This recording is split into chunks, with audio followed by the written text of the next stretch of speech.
Bom dia. Peraí. Bom dia. Aqui. Vocês estão me ouvindo bem? Beleza. Ó, vamos começar do livro físico, na página 52, no parágrafo Numa Manhã de Primavera. Se vocês souberem aí, o número que está do PDF, alguém coloca no chat, por favor?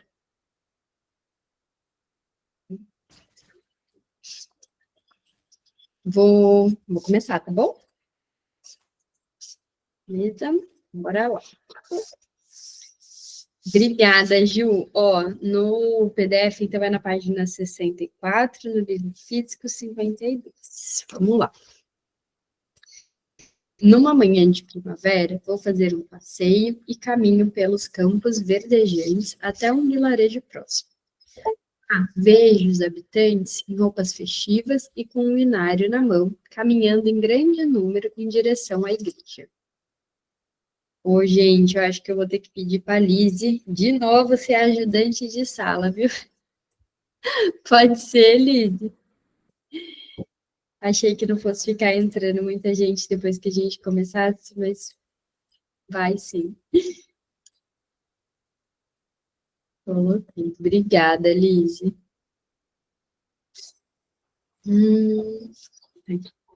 É domingo e a missa matutina se iniciará em breve. Decido participar da missa. Antes, porém, como estou sentindo um pouco de calor, decido me refrescar um pouco no cemitério que há em torno da igreja.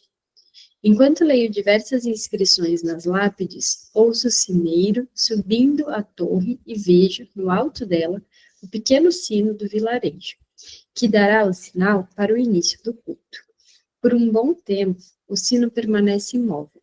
Então começa a balançar, e de repente, seus toques ressoam de modo nítido e penetrante. De modo tão nítido e penetrante que põe um fim ao meu sono. Os toques do sino, porém, são do despertador. Outra situação. É um dia de inverno claro. As ruas estão cobertas de neve. Confirmei minha participação num passeio de trenó. No entanto, preciso esperar muito tempo até ser informado de que o trenó me espera à porta. Agora, há os preparativos para o embarque. A pele é estendida, o saco para aquecer os pés aprontado. E, finalmente, encontro-me sentado em meu lugar. Mesmo assim, a partida é adiada. Finalmente, as rédeas dão aos cavalos pacientes o sinal de partida. Eles partem. Os guizos, sacudidos violentamente, começam a produzir sua conhecida música, com tamanha força que a fina teia do sonho se rompe instantaneamente. E, de novo, é o som estridente do despertador. E ainda o terceiro exemplo. Vejo uma copeira com uma pilha de várias dúzias de pratos descer pelo corredor em direção à sala de jantar. A torre de porcelana em seus braços me parece prestes a perder o equilíbrio. Tenha cuidado, eu a alerto, senão tudo cairá. Naturalmente, ela responde que já está acostumada com aquilo e etc. Enquanto isso, continuo a acompanhá-la com o meu olhar preocupado. Então, como eu temia, ela tropeça na soleira da porta. A louça frágil cai com um estrondo e se desfaz em 1000 pedaços. Mas o barulho continua infinitamente e, como reconheço logo, não é o estrondo da louça, mas, na verdade, o som de uma campainha. E essa campainha, como percebo agora, ao despertar, era apenas o despertador cumprindo seu dever. O despertador chato, né, gente, que acorda o homem toda vez.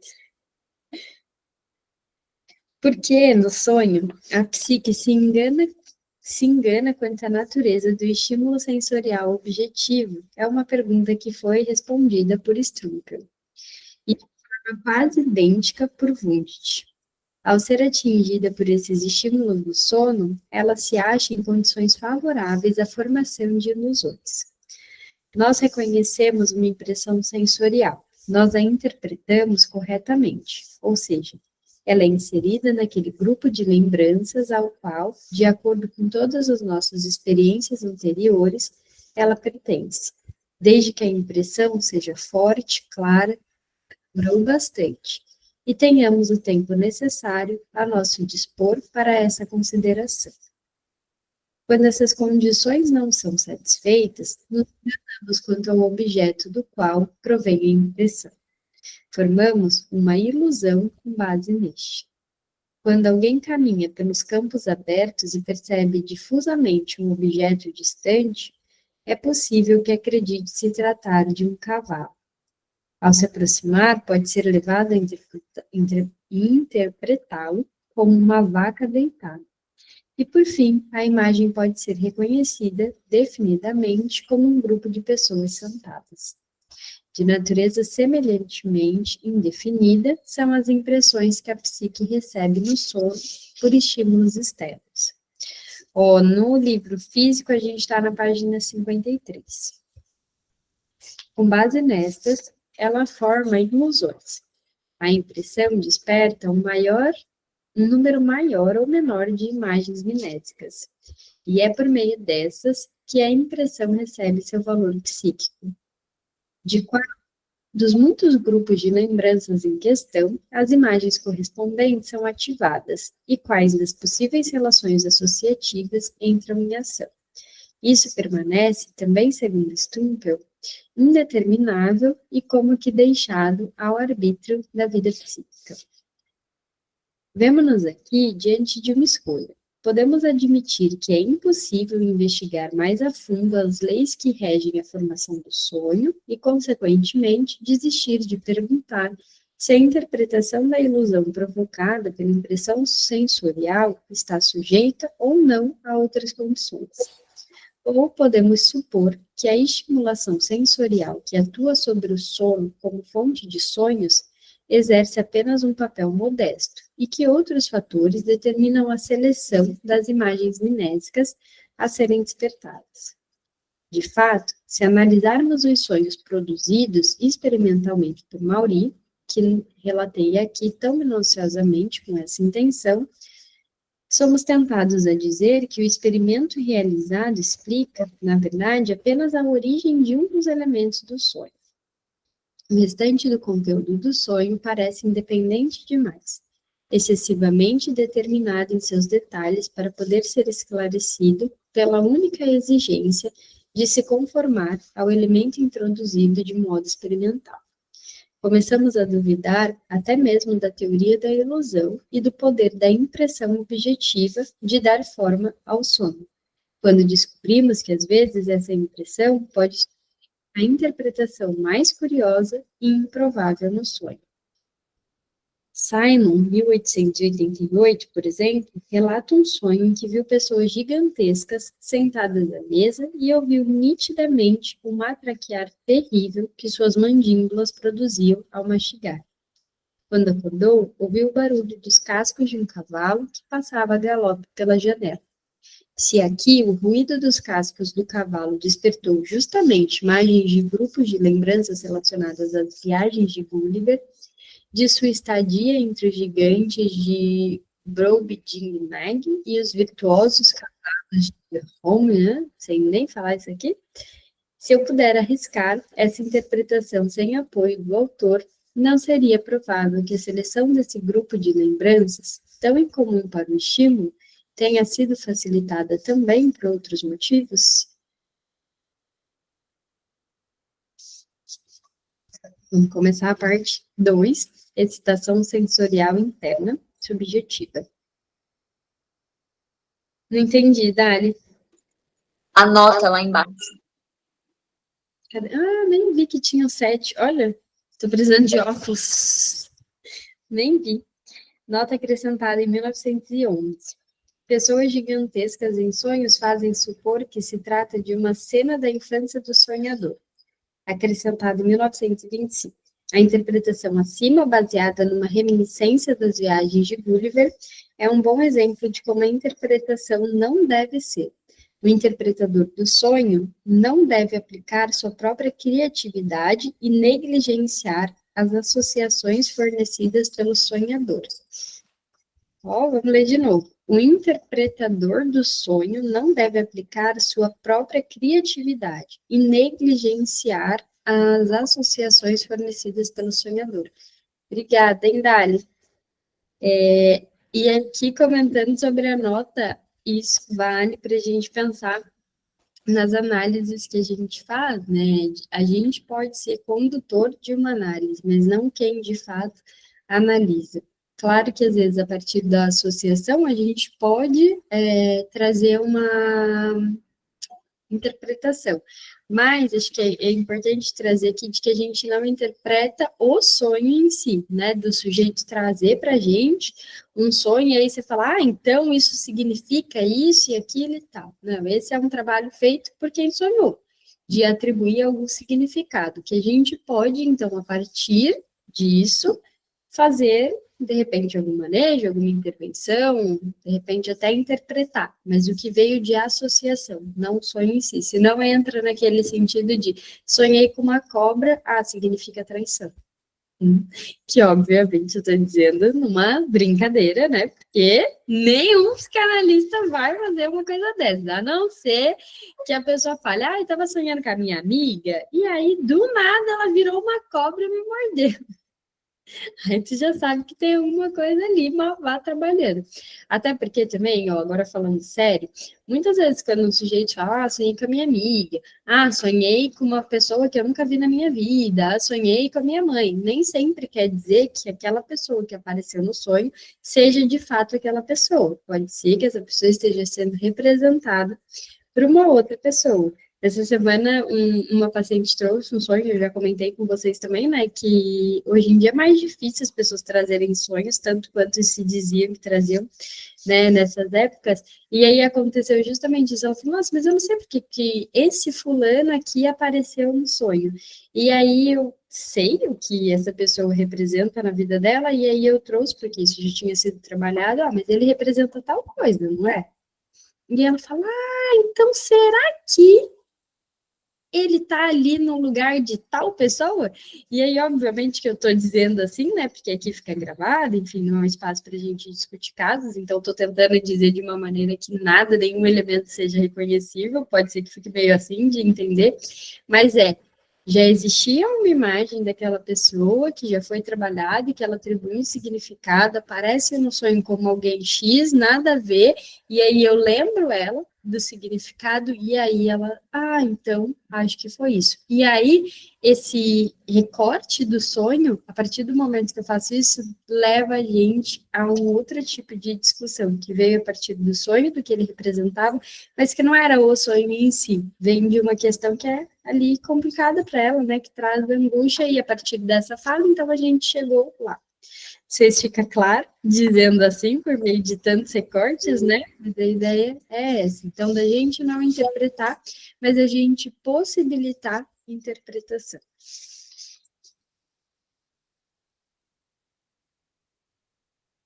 Eu tô cheia de afta na boca, que eu amo cajamanga. Comi cajamanga, lascou, não sei se alguém conhece, cajamanga é a melhor fruta que existe no universo, mas, meu Deus do céu, como ela dá afta. E aí hoje eu tô meio assim, vou tomar um monte de água que eu falo e dói as benditas das aftas. Se vocês nunca comeram cajamanga, comam cajamanga na vida de vocês, que é muito bom. Depois vocês me contam.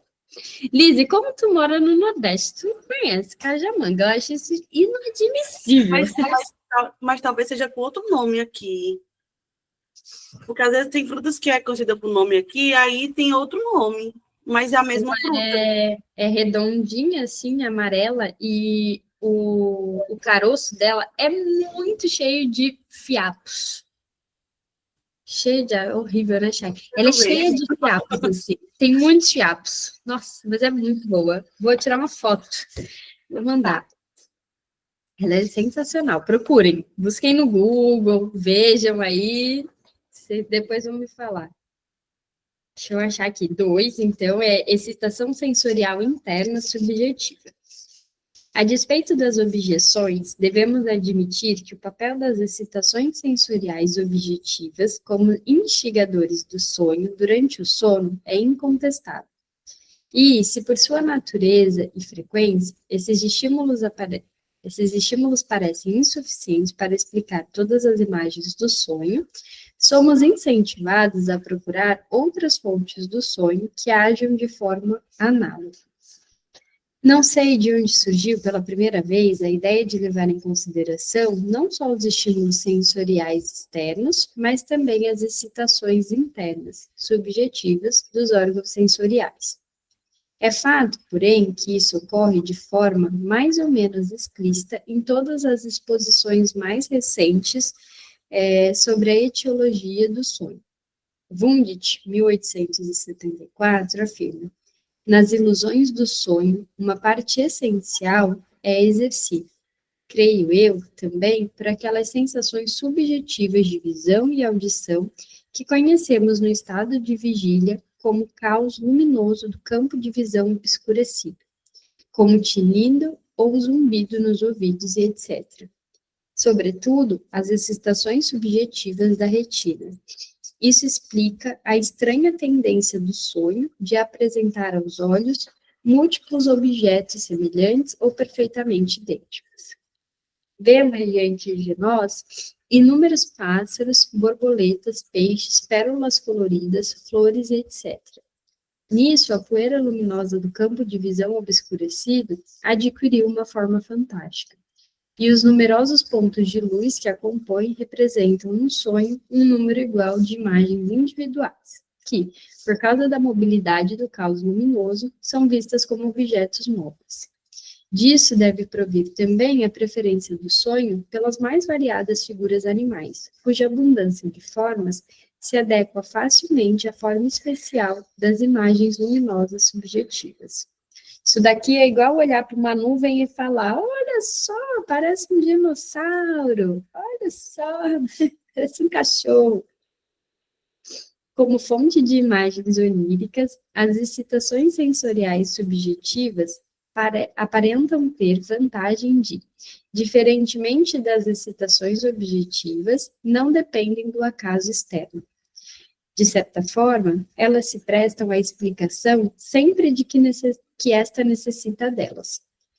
No entanto, quando comparadas aos estímulos sensoriais objetivos, têm a desvantagem de seu papel como instigadores de sonhos ser pouco ou nada acessível à confirmação por meio da observação e do experimento.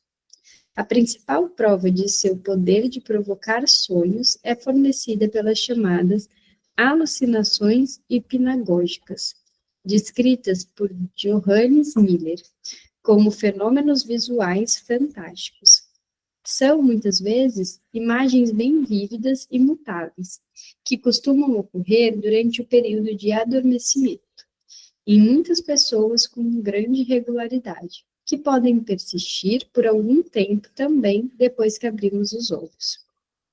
Maury, que era um sujeito a elas em grande medida, dedicou-lhes um estudo minucioso e proclamou seu vínculo e até mesmo sua identidade com as imagens do sonho, como já fizera Miller. Sua produção, diz Maury, exige certa passividade mental, um relaxamento da atenção. Basta, porém, cair nesse tipo de letargia por apenas um segundo para, caso se tenha a predisposição necessária, ter uma alucinação hipnagógica, depois da qual é possível acordar. O processo pode se repetir várias vezes até que adormeça definitivamente. Quando o adormecido volta a acordar, após pouco tempo, ele pode, como afirma Maury, muitas vezes identificar no sonho as mesmas imagens que lhe haviam aparecido, na forma de alucinações hipnagógicas antes de adormecer. Foi o que Maury vivenciou certa vez com uma série de figuras grotescas com rostos contorcidos e penteados estranhos, que o perturbaram com uma incrível persistência durante o período de adormecimento, e com os quais se lembrou de ter sonhado após acordar. Noutra ocasião, quando sentia fome por ter se submetido a uma dieta rigorosa, viu numa alucinação hipnagógica uma tigela e uma mão munida de um garfo que se servia da tigela. No sonho, ele estava sentado a uma mesa farta, e ouvia o barulho que as pessoas faziam com garfos. Ainda noutra ocasião, quando adormeceu com os olhos irritados e doloridos, teve a alucinação hipnagógica de sinais microscópios que precisou decifrar um por um com grande esforço.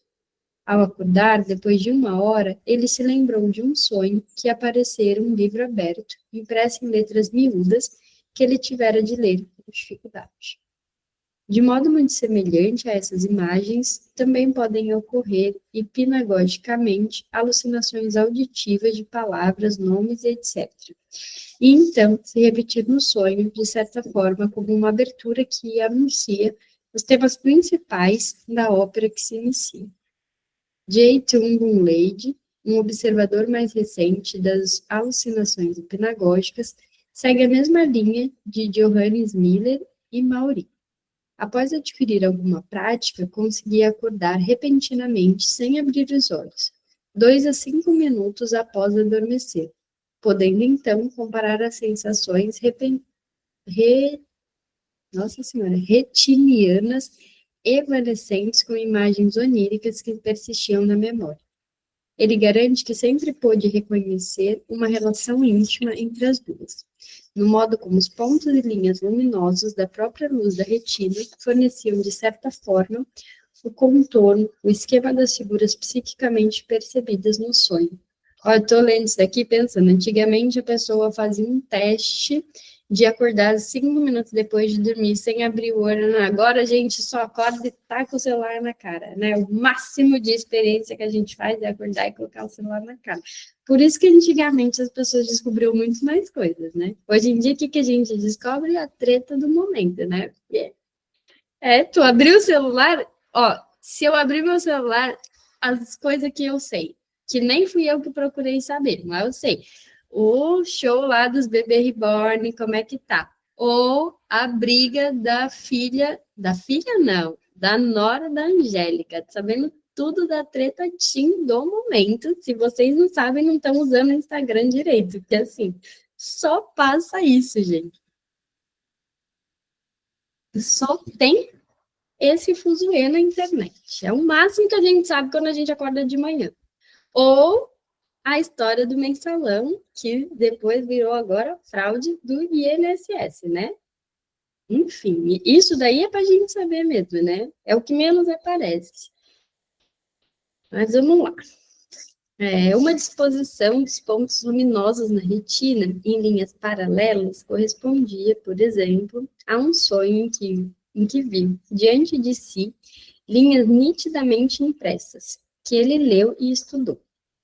Ou, para dizê-lo com suas palavras, a página nitidamente impressa que ele leu no sonho dissolveu-se num objeto que se apresentou à sua percepção desperta como uma parte de uma página impressa real, vista como que por um orifício minúsculo num pedaço de papel, a uma distância grande demais para se reconhecer algo nitidamente. Lade acredita, sem subestimar as participações de fatores centrais, cerebrais, no fenômeno, que praticamente nenhum sonho visual ocorre dentro de nós sem que se apoie no material dos estados de excitação interna da retina. Isso vale, sobretudo, para os sonhos que ocorrem logo após o adormecimento num quarto escuro. Nos sonhos matinais, pouco antes do despertar, a fonte dos estímulos é a luz objetiva do quarto iluminado que penetra o olho. O caráter mutável e infinitamente variável da excitação causada pela luz da própria retina corresponde precisamente à sucessão inquieta de imagens que nossos sonhos nos apresentam. Se atribuirmos alguma relevância às observações de Lade, não podemos subestimar a fecundidade dessa fonte de estímulos subjetivos para o sonho, pois, como sabemos, as imagens visuais representam o componente principal dos nossos sonhos. A contribuição de outros campos sensoriais, salvo da audição, é menor e inconstante. 3. Um estímulo somático interno, orgânico. Se buscarmos as fontes do sonho dentro do organismo e não fora dele, precisamos nos lembrar de que quase todos os nossos órgãos internos cuja existência passa praticamente despercebida em seu estado sadio, tornam-se um estado de excitação, como chamamos, ou durante doenças, uma fonte de sensações que costumam ser desagradáveis e que precisam ser equiparadas aos agentes dos estímulos sensoriais ou penosos que nos chegam de fora. São experiências muito antigas, que levam, por exemplo, Stumpel a declarar: durante o sono, a psique atinge uma consciência sensorial muito mais profunda e ampla de sua existência somática do que no estado de vigília, e é obrigada a receber e permitir o efeito de impressões de estímulos provenientes de partes e alterações do corpo, das quais ela nada sabia no estado de vigília. Aristóteles já considerava perfeitamente possível que o sonho chame a nossa atenção para o início de uma doença, da qual ainda nada percebemos no estado de vigília, graças ao efeito amplificador que o sonho tem sobre as impressões. E os autores médicos, cuja visão certamente os impedia de acreditar num tom profético do sonho, têm aceitado o significado do sonho, pelo menos quanto aos prenúncios de doenças. Aqui tem uma nota, acrescentada em 1914. Além do emprego diagnóstico dos sonhos, por exemplo, em Hipócrates, devemos nos lembrar também de sua importância terapêutica na antiguidade. Na Grécia, havia oráculos de sonhos, que costumavam ser procurados por pacientes em busca de recuperação. O doente entrava no templo de Apolo ou de Esculápio, onde era submetido a várias cerimônias, era purificado com banho, massagem e incenso, e num estado de exaltação, era deitado sobre a pele de um carneiro previamente sacrificado. Ele adormecia e sonhava com remédios, que lhe eram mostrados em forma natural, ou em símbolos e imagens interpretados pelos sacerdotes. Para mais informações sobre os sonhos terapêuticos dos gregos, aí ele coloca aqui. Sabe que agora, falando nisso, fiquei pensando, né? Eu não sei se vocês já tiveram essa experiência ou se vocês já ouviram falar. Eu já ouvi falar na clínica, de paciente que sonhou que estava com uma dor X lá, e aí resolveu fazer um exame e apareceu algo exatamente naquele local ali que ela estava sentindo dor. Nunca tive essa experiência, nunca vivi isso, mas de paciente, então, sim, e é bem curioso mesmo.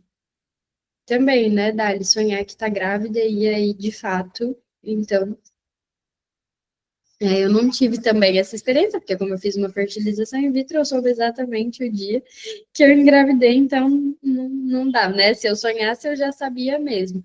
Mas tem muitas mulheres que sonham, então estão grávidas, e aí por isso vão fazer um exame, e aí dá lá mesmo que elas estão grávidas, né? Mas eu acho que isso ainda, da gestação, ainda pode ter uma relação até com uma possibilidade, né, de, você não sabe, mas você sabe, assim, você sabe que tem risco, né, você sabe quando você está no risco, né, e aí, de repente, você pode chamar, acho que, né, dessa vez aconteceu, e aí, de repente, então, tem lá o positivo. Agora, de doença, eu acho bem curioso mesmo, porque pode acontecer, da pessoa ficar com aquilo na cabeça e aí ir lá fazer um exame e descobrir, então, algum adoecimento. E até isso, assim, também, dela ficar com isso na cabeça, né, é uma expressão, mas que faz sentido a gente pensar assim, é justamente porque ela está sentindo alguma coisa. Acho que vem de um lugar, de uma percepção que ela não consegue ainda dizer, mas se aquilo fica na cabeça é porque, né, e aí vamos trazer para o termo certo, se isso fica no consciente, é porque tem algum sentido para ela, porque de fato ela leva aquilo de pode ser uma possibilidade. Vocês já viram alguém ter essa experiência? Sim, faz sentido isso que eu estou falando? Nunca viram sobre isso? Sim? Não, Lizzie, não. Foi bem curioso, assim, o caso desse paciente, que ela... E sabe que foi curioso, assim? Mais ainda, né, é que ela me trouxe esse sonho em análise, e ela falou, nossa, foi um sonho tão vívido, né? E aí ela sonhou que uma outra pessoa dizia para ela, você já cuidou disso daí que você tem? E ela falava, mas do quê, né? E aí a pessoa ia, colocava a mão no corpo dela e dizia aqui, olha, você tá doente. E ela falou, nossa, foi tão vívido e tal, e ela trouxe, e aí passou umas semanas, ela, meu, então, decidi fazer um exame. E olha só, não é que deu alguma coisa? Bem interessante. Parecem existir exemplos confirmados de valor diagnóstico de sonho também em tempos mais recentes. Tissier, por exemplo, relata a história de artigos sobre uma mulher de 43 anos de idade, que aparentemente em perfeita saúde, foi atormentada durante alguns anos por sonhos de angústia. Durante um exame médico, constatou-se o início de uma doença cardíaca, que logo depois a levou à morte. Os distúrbios dos órgãos internos agem, evidentemente, como instigadores de sonhos num grande número de pessoas. É importante isso aqui para a gente ficar atento a isso. Em geral, aponta-se para os frequentes sonhos de angústia em pacientes cardíacos e pulmonares. De fato, esse aspecto da vida onírica é colocado em primeiro plano por tantos autores que posso me contentar uma mera referência à literatura. E aí ele dá aqui alguns exemplos, né? Tissier acredita até que os órgãos adoecidos chegam a dar um cunho característico ao conteúdo dos sonhos. Os sonhos dos pacientes cardíacos costumam ser muito curtos e terminam com um despertar assustado. Aqui já é um pouco de, né, muito assim, como que eu posso falar? Muito figurativo, muito fantasioso, porque não é também assim, né, de, nossa, alguém tá tendo um sonho curto e angustiante, pronto, tá com um problema no coração, também não é bem assim. Quase sempre, o conteúdo desses sonhos envolve a situação da morte sob circunstâncias terríveis. Os pacientes pulmonares sonham com sufocação, aglomeração e fuga, e, em número notável, estão sujeitos ao conhecido pesadelo de Borne. Conseguiu provocar, por meio de experimentos, deitados-se de bruços e obstruindo as aberturas respiratórias. No caso dos distúrbios digestivos, o sonho contém imagens relacionadas ao prazer da alimentação ou nojo. Finalmente, a influência da excitação sexual sobre o conteúdo dos sonhos pode ser constatada pela experiência de cada um e fornece o mais forte apoio à teoria da excitação dos sonhos por meio de estímulo orgânico. Aqui vai parecer aquelas aulas que a gente saía da faculdade de psicopatologia. Meu Deus, eu acho que eu tenho isso. Nossa, eu acho que esse é o meu diagnóstico. Então, cuidado. Não interpretem os sonhos de vocês como se, meu Deus, agora eu estou com um problema no coração. Para mim, deu uma falhada aqui. Para você, está ok? Tá? Beleza. Acho que aí. Quem estuda a literatura sobre o tema perceberá, inevitavelmente, que alguns autores, Maurive e Gandhi, foram levados a se interessar pelos problemas do sonho pela influência de suas próprias doenças sobre o conteúdo dos sonhos. O aumento no número de fontes do sonho, provocado por esses fatos perfeitamente comprovados, não é tão significativo como poderíamos ser levados a crer. Pois o sonho é um fenômeno que ocorre em pessoas sadias, talvez todas as noites, e para o qual a doença orgânica não é, obviamente, uma das condições imprescindíveis. No entanto, o que nos interessa aqui não é a origem de determinados sonhos especiais, mas a fonte de estímulos para os sonhos comuns de pessoas normais. Mas só precisamos dar um passo à frente para encontrar uma fonte de sonho mais abundante do que qualquer uma das anteriores, e que promete jamais se esgotar. Se tivermos como certo que o interior do corpo, em estado enfermo, se torna fonte dos estímulos do sonho, e se admitirmos que a psique, tendo no estado do sono sua atenção desviada do mundo externo, pode dedicar uma atenção maior ao interior do corpo, é plausível supor que os órgãos não precisam primeiro adoecer para chegar à psique adormecida, para fazer chegar à psique adormecida excitações que, de alguma forma, se transformam em imagens oníricas. Aquilo que, no estado de vigília, percebemos como sensação geral, sinestesia, difusa em sua qualidade e para a qual, na opinião dos médicos, todos os sistemas orgânicos contribuem, resultaria à noite, alcançando efeito vigoroso e agindo por seus componentes na fonte mais poderosa e, ao mesmo tempo, mais comum para a investigação de representações oníricas.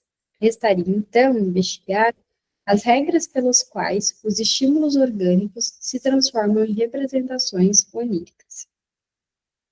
Nisso, tocamos na teoria da origem dos sonhos, que se tornou a preferida dos autores médicos. A escuridão em que o núcleo do nosso ser, o eu esplânquino, como Tissier o chama, se esconde no nosso conhecimento, e a obscuridade da origem do sonho correspondem muito bem uma à outra para não serem relacionadas por eles.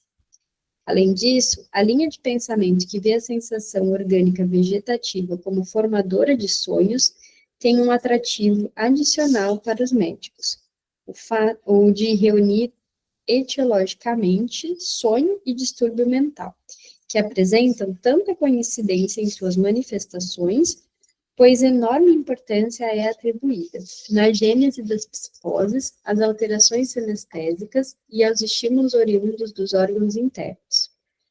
Não surpreende, portanto, que a teoria do estímulo somático remonte a vários autores de forma independente.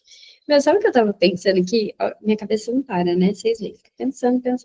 Mas nesses estímulos que a pessoa recebe, será que uma pessoa que está em coma em estado vegetativo também sonha, né? Nesse sentido de estar recebendo estímulo o tempo inteiro?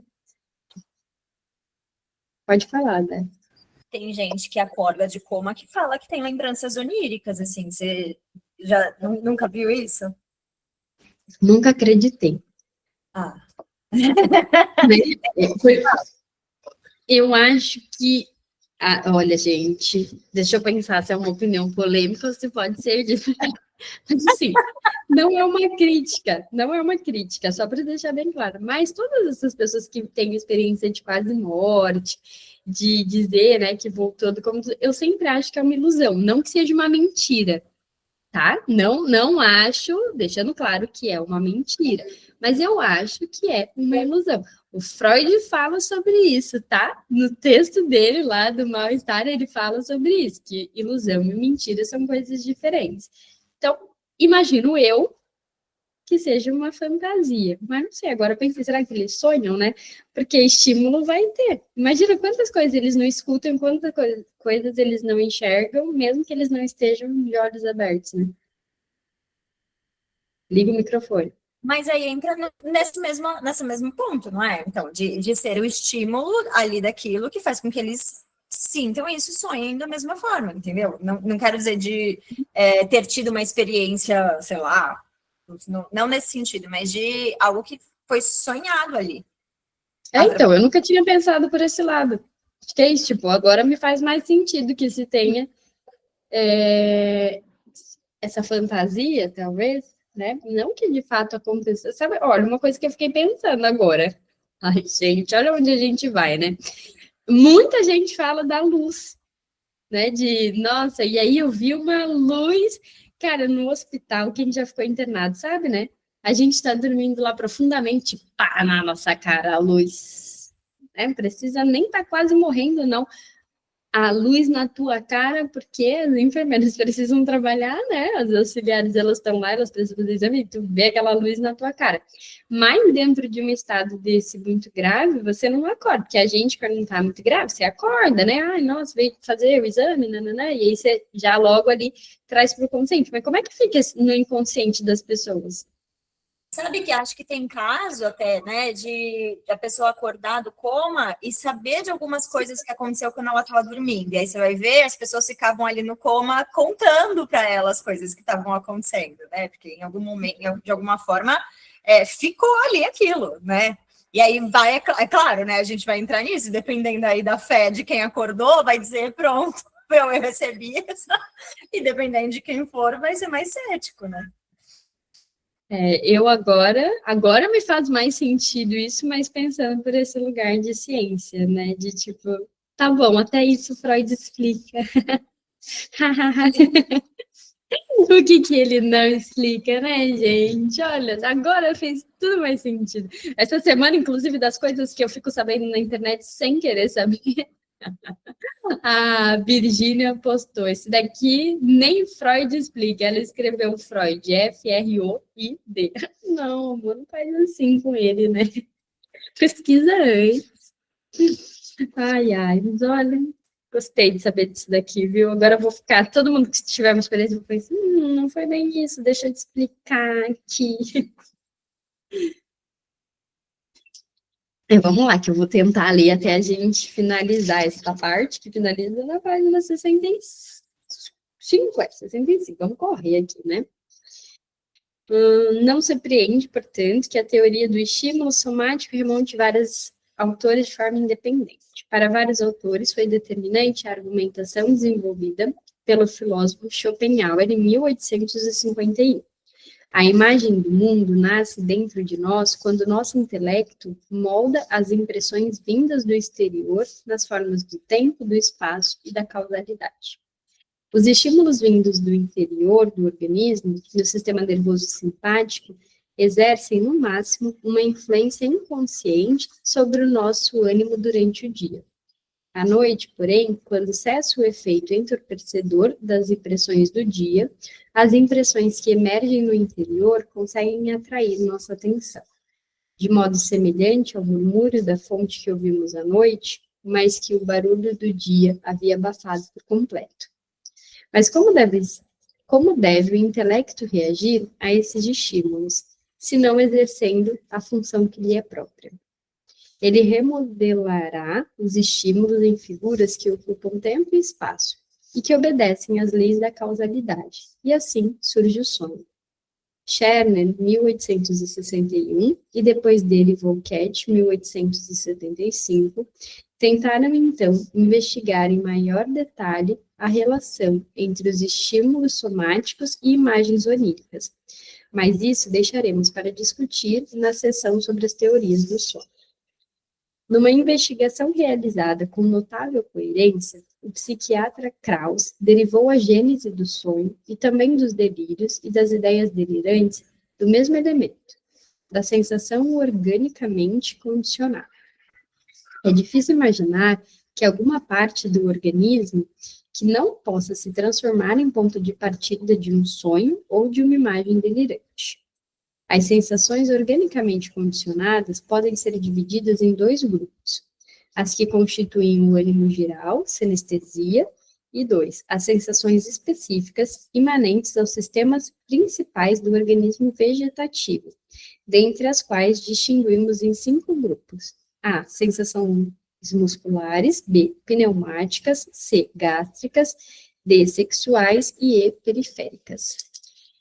Krauss supõe que o processo da formação de imagens oníricas com base em estímulos somáticos transcorre da seguinte forma: a sensação provocada desperta, segundo alguma lei de associação, uma representação relacionada, e forma com ela uma estrutura orgânica, a qual, porém, a consciência não reage normalmente, pois não dá nenhuma atenção à sensação, antes a volta completamente para as representações que acompanham a sensação, razão pela qual esse estado das coisas pode ser entendido por tanto tempo. Krauss encontra uma expressão especial para o processo: a transubstanciação das sensações em imagens oníricas. A influência dos estímulos somáticos e orgânicos sobre a formação do sonho é aceita por quase todos hoje em dia. Mas a pergunta referente à lei da relação entre os dois é respondida de formas bem diferentes, muitas vezes com declarações obscuras. Resulta, então, com base na teoria do estímulo somático, o desafio especial da interpretação dos sonhos, de relacionar o conteúdo do sonho aos estímulos orgânicos que o provocam. E, se não aceitarmos as regras de interpretação encontradas por Scherner nos veremos diante do fato embaraçoso de que a fonte do estímulo orgânico se revela unicamente por meio do conteúdo do sonho.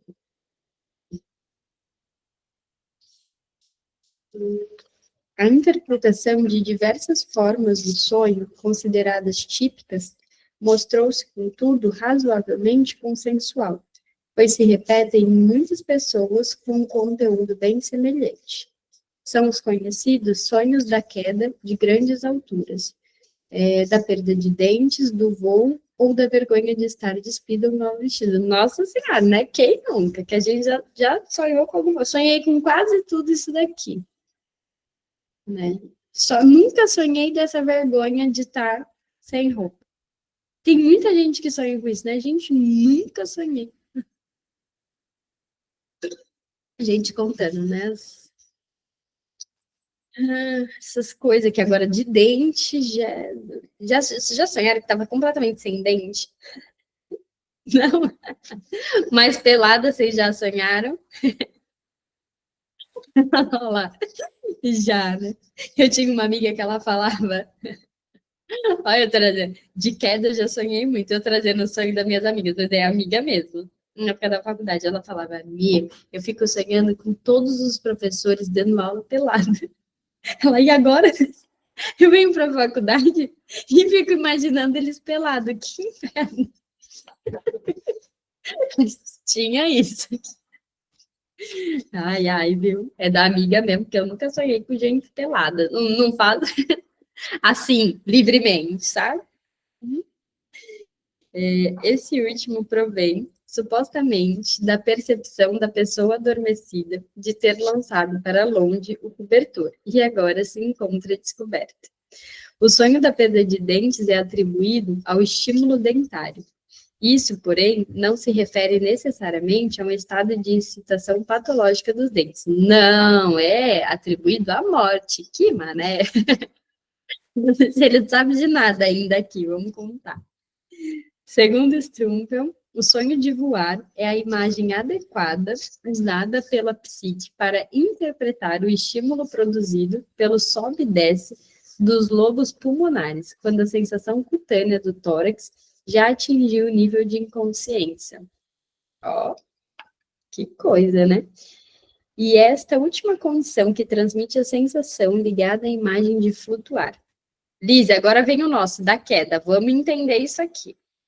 A queda de uma altura seria causada quando, após a perda da consciência, da sensação da pressão cutânea, um braço cai e passa a pender do corpo, ou quando o joelho dobrado se estica bruscamente, provocando assim uma recuperação da consciência da sensação da pressão cutânea. A transição para o estado consciente se manifesta psiquicamente no sonho da queda. Gente, eu não sabia disso. Nossa, que coisa horrível quando a gente sonha que tá caindo, né? Deixa eu ver aqui da Pam. Esse da coberta também não é um pouco determinista, porque fiquei pensando na pessoa pelada como se mostrando, vulnerável, sei lá. Pam, eu acho que sim. Né? Todos eles, na verdade, eu acho que tem um quê aqui de determinismo que não funciona. Até porque ele, ok, né, explicar da parte orgânica da coisa, então há um braço que cai, ou de você esticar bruscamente o joelho, e aí você sentir que está caindo, mas a partir da associação que um sujeito faz com isso, a gente pode interpretar, porque uma pessoa pode falar, sei lá, que está caindo, e aí associar um momento da vida em que tudo está dando errado, e aí ela sente que ela está caindo, ou disso, de estar pelada, ela pode associar algum trauma, pode ser que ela traga alguma coisa, né? Essa minha amiga, se a minha amiga ver, ela vai falar assim, Bruna, fica contando minhas coisas. A minha amiga que via todo mundo pelado, no fim das contas, ela saiu com um dos professores da faculdade. Ela estava querendo ver o professor pelado, entendeu? Tinha uns negócios assim. E aí, não era, de repente, por nada orgânico. É as fofocas das amigas, né? Tinha aí um desejo dela, enfim. Aí ela via todos, mas... Então, tinha isso aí. Eu acho que a gente não pode pensar, falando sério, acho que a gente não pode pensar sempre numa explicação assim, tá, pum. né? Precisa que dê condições, então, do sujeito associar, e aí sim a gente fazer a interpretação. Porque pode ser que a pessoa nunca chegue nesse ponto de, foi o braço que escapou e eu achei que estava caindo. E que ela dê algum significado para isso. Para a gente, em psicanálise, sempre isso, tá? Não só no sonho. É sempre muito mais importante o significado que aquilo é atribuído àquela coisa do que, de fato, o que aquela coisa é. É sempre sobre o significado atribuído. A gente sempre vai por essa via. Ainda que seja uma coisa que foge da realidade, ainda assim, a gente pensa do porquê aquilo está sendo dito daquela maneira por aquele sujeito. A transição para o estado consciente, essa que já foi. O ponto fraco dessas plausíveis tentativas de explicação é, evidentemente, que elas, sem nenhuma justificativa, fazem desaparecer ou se impor a percepção mental, este ou aquele grupo de sensações orgânicas, até encontrarem a constelação mais favorável para a explicação. Mais adiante, terei a oportunidade de retornar à questão dos sonhos típicos e de sua origem. M. Simon tentou, comparando uma série de sonhos semelhantes, deduzir algumas regras sobre a forma como os estímulos orgânicos determinam os sonhos resultantes. Segundo ele, quando um aparelho orgânico, que normalmente participa da expressão de um afeto, é, por alguma outra razão, qualquer durante o sono, levado ao estado de excitação que costuma ser provocado por aquele afeto, o sonho evocado contém imagens relacionadas àquele afeto. Outra regra diz que quando, durante o sono, algum aparelho orgânico se encontra em estado de atividade, excitação ou perturbação, o sonho trará imagens relacionadas ao desempenho da função orgânica executada por aquele aparelho. Morley Vold se deu ao trabalho de demonstrar experimentalmente, num âmbito específico, a influência sobre a produção de sonhos que é pressuposta pela teoria do estímulo orgânico. Em seus experimentos, alterou a posição dos membros da pessoa adormecida, para então comparar com as suas intervenções os sonhos resultantes. Ele resume suas descobertas nas seguintes afirmações. 1. A posição do membro no sonho corresponde aproximadamente à sua posição na realidade. Isso é, sonhamos com um estado estático do membro que corresponde ao real. 2. Quando sonhamos com o movimento de um membro, este sempre transcorre de tal forma que uma das posições pelas quais passa o movimento corresponde à posição real. 3. Durante o sonho, a posição do próprio membro pode também ser atribuída a uma pessoa estranha. 4. Podemos sonhar também que o movimento em questão é impedido. 5. O membro, na posição em questão, pode se manifestar no sonho como um animal ou monstro, caso em que certa analogia é estabelecida entre eles. 6.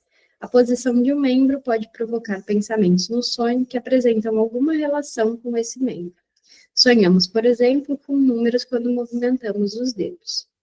Eu concluiria, a partir desses resultados, que nem mesmo a teoria do estímulo orgânico consegue eliminar completamente a aparente liberdade na determinação das imagens oníricas a serem suscitadas. E aqui tem uma nota, foi acrescentada em 1914. Ver adiante mais detalhes sobre os protocolos de sonhos publicados desde então em 2 volumes, 1910 e 1912, por esse pesquisador.